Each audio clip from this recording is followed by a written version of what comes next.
Bonjour et bienvenue sur votre chaîne Vision Plus Télévision, décortiquons l'actualité politique de notre pays, la République démocratique du Congo. Comme vous le savez, depuis plus de 58 journées, les peuples s'impatientent pour la formation du gouvernement de l'Union sacrée et depuis un temps, plusieurs voix s'élèvent et certaines voix... Bazo Lukaku Tukete, le Premier ministre a démissionné ou soit à la destituer. C'est l'avis de Maître Constant Moutanda que nous allons recevoir aujourd'hui en duplex. Et je dis déjà bonjour Maître Constant Moutanda. Bonjour. Oh, oui, vous êtes Maître Constant Moutanda, vous êtes le président de Nojek, c'est ça? Oui. Nous voulons savoir votre position. Pourquoi vous cherchez à ce que le Premier ministre Sama Lukonde, qui n'est pas encore investi par le Parlement, qu'il soit destitué? Vous dites quoi, camarade? Oui, je disais ceci. Pourquoi, qu'est-ce qui motive votre proposition pour vouloir destituer M. Sama Lukonde, qui n'est pas encore investi par le Parlement? Non, mais parce qu'il ne dispose pas de majorité parlementaire confortable qui puisse lui permettre de former son gouvernement. Ça fait aujourd'hui, comme vous l'avez si bien dit, pratiquement 60 jours que le pays n'a pas de gouvernement. Exactement 170 jours qu'il est sans conseil de ministres. L'actuel Premier ministre était issu de la majorité parlementaire, requalifiée. Mais il se fait malheureusement qu'à ce jour, cette majorité n'est pas capable de doter le pays d'un gouvernement. Il va donc de soi qu'il puisse tirer les conséquences. Oui. Ok, je voulais... Tout naturellement de soi qu'il puisse en tirer toutes les conséquences du droit qui s'imposent. Ok, mais le gouvernement Ilukamba avait fait 7 mois pour voir le jour. Quelle est la différence avec... pourquoi cette impatience par rapport au gouvernement Sama Lukonde? Bon, écoutez, il ne faudrait pas faire des mauvaises habitudes d'une référence.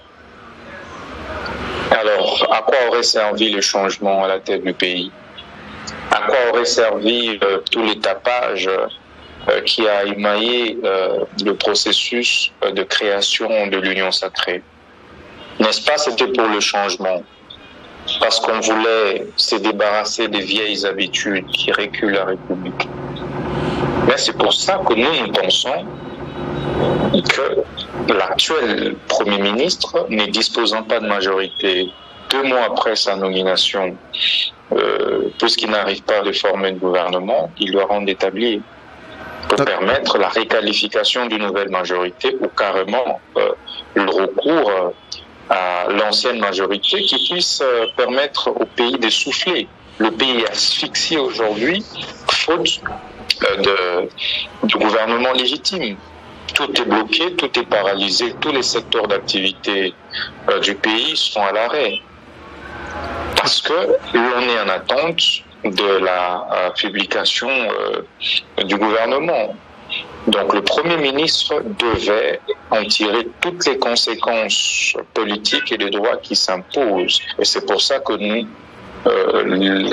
demandons à la population de se mobiliser pour exiger son départ et permettre ainsi au président de la République soit de revenir vers l'ancienne coalition, soit de réqualifier une nouvelle majorité parlementaire qui va doter le pays d'un gouvernement légitime dans un délai raisonnable.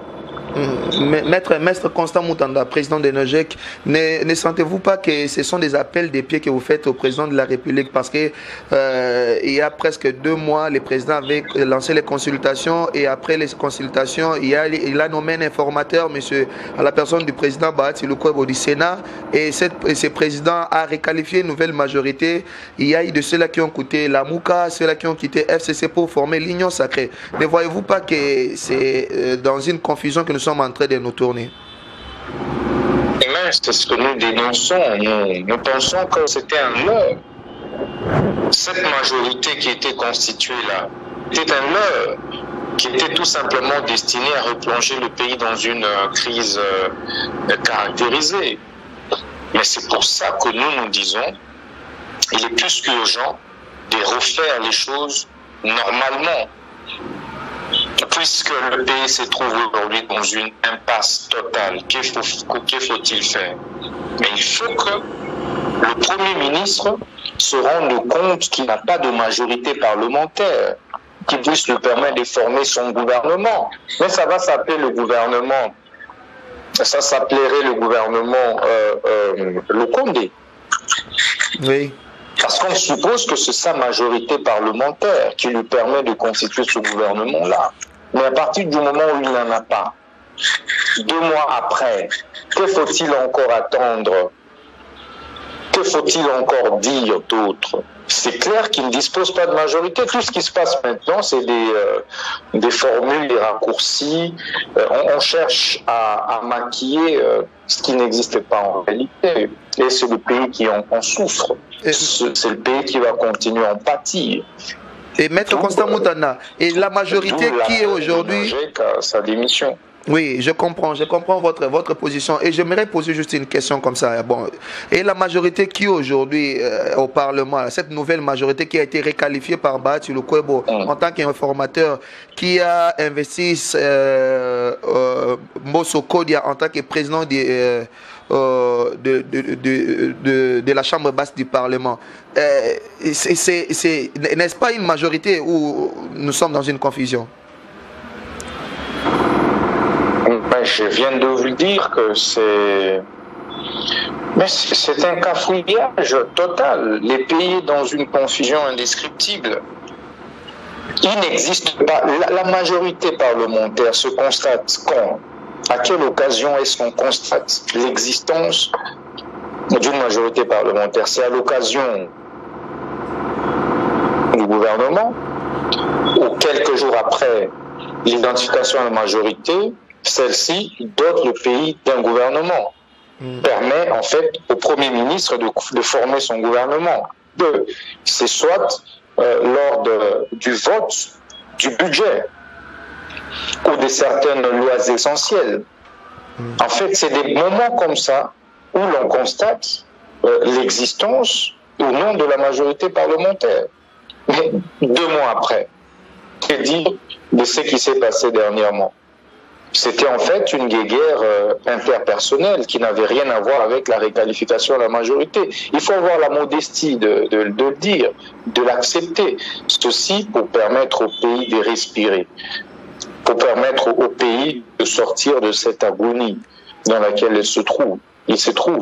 Donc j'en appelle vivement à une mobilisation générale pour exiger le départ du Premier Sama. Okay. L'heure du faux est dépassée. Il faut en réalité que des acteurs politiques soient sincères avec le peuple congolais. Il faut se regarder en face pour sortir de cette impasse. La vérité est que c'est une majorité qui a failli. Même s'ils font le forcing de donner au pays un gouvernement, vous comprendrez que ce sera sur la base du faux. On partira sur de très mauvaises bases. Donc votre conseil, si on vous souvient très bien, vous conseillez au président de la République de revenir à l'FCC qu'il a quitté il y a peu? Non, en fait, nous appelons à des solutions qui pourront permettre de sortir le pays de l'impasse. Oui. Parce que nous sommes en plein dans la crise, dans l'impasse. Si c'est cela la solution qui vaille, tant mieux. Si une autre formule peut permettre de sortir le pays de l'impasse, Nojek soutiendra cette solution. Mais en tout cas, il faut quitter le surplace, qui ne profite pas du tout au peuple congolais. Seuls certains individus s'enrichissent arrogamment pendant cette période au détriment de la grande masse. Okay. Le peuple continue à croupir dans la misère. Les prix des denrées alimentaires de première nécessité continuent de grimper Le dollar, n'en parlons pas. Les infrastructures sont en délabrement total. Rien ne marche. Même lorsqu'on vous pose à vous-même la question, est-ce que vous avez mangé des piles le matin? Vous, journaliste, vous me direz non. Il y a combien de temps que vous n'avez pas eu accès à un revenu? Vous me direz, il y a peut-être 2 ans, il y a peut-être 1 année. Donc la situation devient plus que difficile et intenable. Si aujourd'hui on vous demandait de faire une analyse objective, c'est quoi les problèmes? Qu'est-ce qui bloque la machine? Je dis que c'est la classe politique qui est pourrie. Une classe politique opportuniste. Quand vous parlez de la classe politique, vous vous incluez aussi dedans ou vous mettez à l'écart? Écoutez, de façon générale ou de façon particulière? Je dis, nous sommes de la nouvelle génération. Oui. Nous n'avons jamais géré dans ce pays. Donc il ne faut pas nous mettre, il ne faut pas nous faire porter le bilan d'une gestion à laquelle nous n'avons jamais participé. Nous disons que le vrai problème de ce pays demeure sa classe politique. Ok. Qui est essentiellement opportuniste et mercenaire. Et ce mercenariat se constate bien aujourd'hui. Pourquoi est-ce qu'on n'a pas de gouvernement? Est-ce qu'on se rend bien compte? Parce qu'en fait, ils se disputent des postes au détriment du Congolais. Tout le monde veut être ministre, en fait.